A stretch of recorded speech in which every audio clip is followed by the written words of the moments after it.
नमस्कार दोस्तों, आप सभी का एक बार फिर से स्वागत है हमारे चैनल दुर्गा भक्ति मार्ग में। आज मैं आप सभी को सुनाऊंगी तुलसी विवाह की पौराणिक कथा।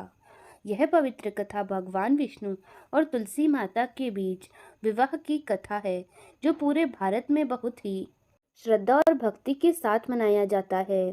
तुलसी विवाह की यह कथा धर्म, भक्ति और प्रेम का अद्भुत संगम बताती है। यह हमें बताती है कि कैसे तुलसी, जो कि पहले वृंदा राक्षसी थी, उन्होंने भगवान विष्णु से विवाह किया। तो चलिए जानते हैं इस पवित्र कथा के बारे में। बहुत समय पहले की बात है। किसी समय एक राक्षस जलांधर हुआ करता था। जलांधर अत्यंत बलशाली और शक्तिशाली था और वह अमृतत्व का वरदान प्राप्त था। उसकी शक्ति का मुख्य कारण था उसकी पत्नी वृंदा, जो कि अत्यंत पतिव्रता और पवित्र थी। वह भगवान विष्णु की अत्यंत भक्त थी और उसकी भक्ति के कारण जलांधर को कोई पराजित नहीं कर सकता था। जलांधर के अत्याचार से परेशान होकर सभी देवता भगवान विष्णु के पास गए और उनसे सहायता मांगी। भगवान विष्णु ने जलांधर को मारने की एक योजना बनाई कि भगवान विष्णु ने जलांधर का रूप धारण कर और वृंदा के पास पहुंच गए। वृंदा यह जान न पाई कि यह भगवान विष्णु है या उनके पति जलांधर के रूप में देख वह उनकी सेवा करने लगी और इसी कारण उनकी पत्नी पतिव्रता धर्म उसका भंग हो गया और जलांधर युद्ध में हारा गया। जब वृंदा को यह सत्य का ज्ञात हुआ तो उसे बहुत दुख हुआ और उसने भगवान विष्णु को श्राप दे दिया कि वे पत्थर बन जाएं।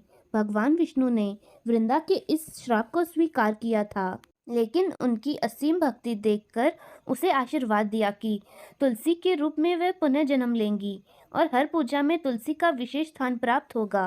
वृंदा ने तुलसी के रूप में जन्म लिया और तभी से तुलसी के पवित्रता से हर पूजा शुभ हो जाती है। भगवान विष्णु ने उन्हें यह वरदान दिया कि देवउठनी एकादशी के दिन उनका विवाह स्वयं भगवान विष्णु के साथ होगा। तभी से हर साल यह विवाह बड़े धूमधाम से और श्रद्धा के साथ मनाया जाता है। तुलसी विवाह को धार्मिक रूप में बहुत शुभ माना जाता है। इसे करने से घर में सुख, समृद्धि और शांति का वास होता है।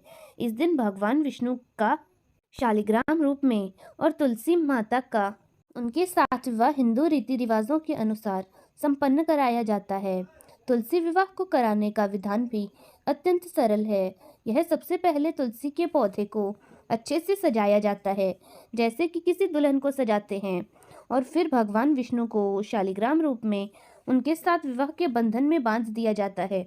यह विवाह ग्रस्त जीवन में सुख, शांति और समृद्धि का प्रतीक है। तो दोस्तों, यह थी तुलसी माता की आज की कथा। कमेंट में ज़रूर बताएं। धन्यवाद।